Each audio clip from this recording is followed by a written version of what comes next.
Hey everybody, Danielle here. I was imparted with, downloaded with this realization, this profound message, this thought, whatever that I absolutely have to share with everybody because I think it's really pivotal in our time frame. You know, right now there's a lot of crazy stuff going on in the United States, especially. Not only do we have this horrible pandemic that's claiming the lives of thousands of people a day.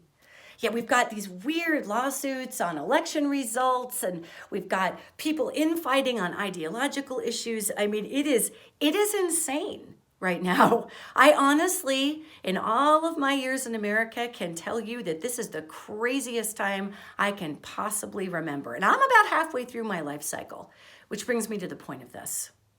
You know, we're acting like little guinea pigs in a cage right now, societally, just reacting to everything that's coming our way. And that is problematic because what has been shown to me is how traumatically short our life cycles are. I mean, are we learning nothing from this pandemic? How fragile our lives are. How a perfectly healthy person can go down in death in an instant. Are we learning nothing about our own mortality through watching thousands of us die a day? Are we learning nothing about our own potential as far as what a short amount of time we have to affect change on this earth by watching thousands of us die? Maybe some are, but I gotta tell you, it's not looking good for the big population learning a big lesson here. Let me just remind you of something that was pounded into me today and it about knocked me over and it makes me very emotional. But guess what? You and I, we're gonna die someday. That's right. You're not here forever. I'm not here forever. We are, all of us on this planet, even without this pandemic, dead people walking. The only thing we can count on in this lifetime, if you're a breathing person, is that someday you're gonna stop breathing. You will die. All of us, okay? Now I know that's a bummer, but listen to me, just listen. We have such a short amount of time here with a guaranteed punch-out ticket to go to the party barge at some point. We all have a guaranteed ticket to the party barge. Our lives are so short. So short. Did you know when these angels show me how short our lives are? It looks like a spark that's kicked off a campfire. You know when you're burning pine, right?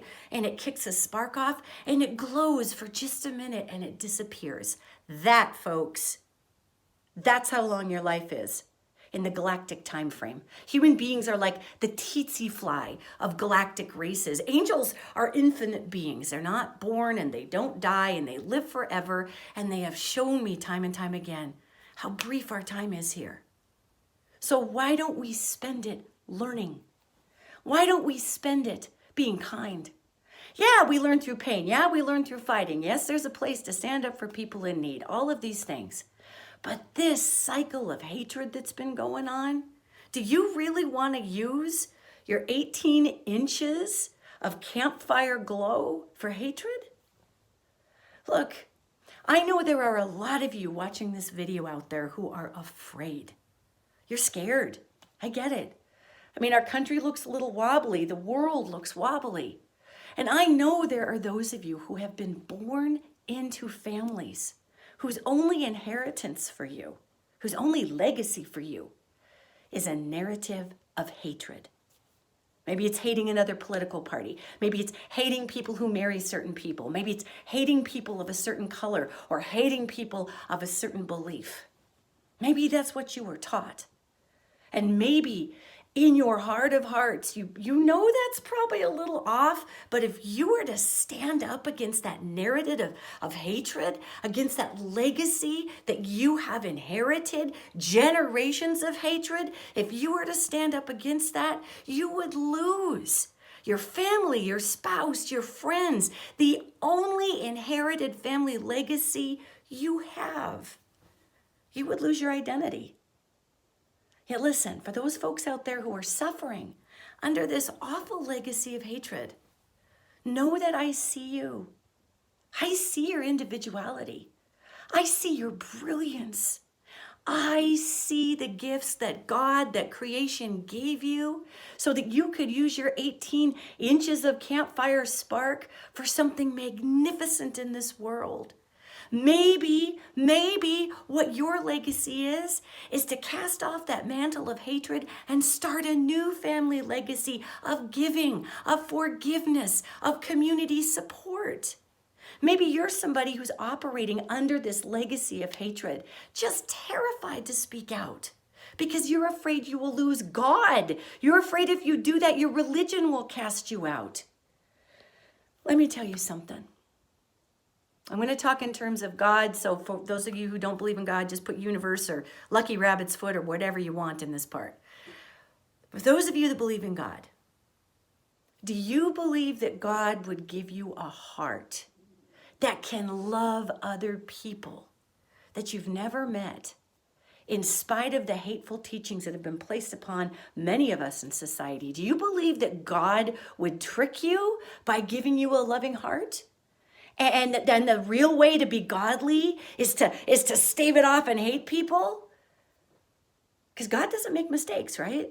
I mean, that's not the God I was taught. I was taught a God that everything was divine.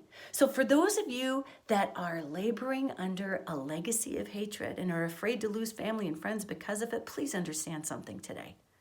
There are so many of us out here that just want to love you, that want to welcome you into a culture of acceptance and love. And we want to celebrate your non-group think stuff. We want to celebrate your individual awareness. We want to celebrate your gifts.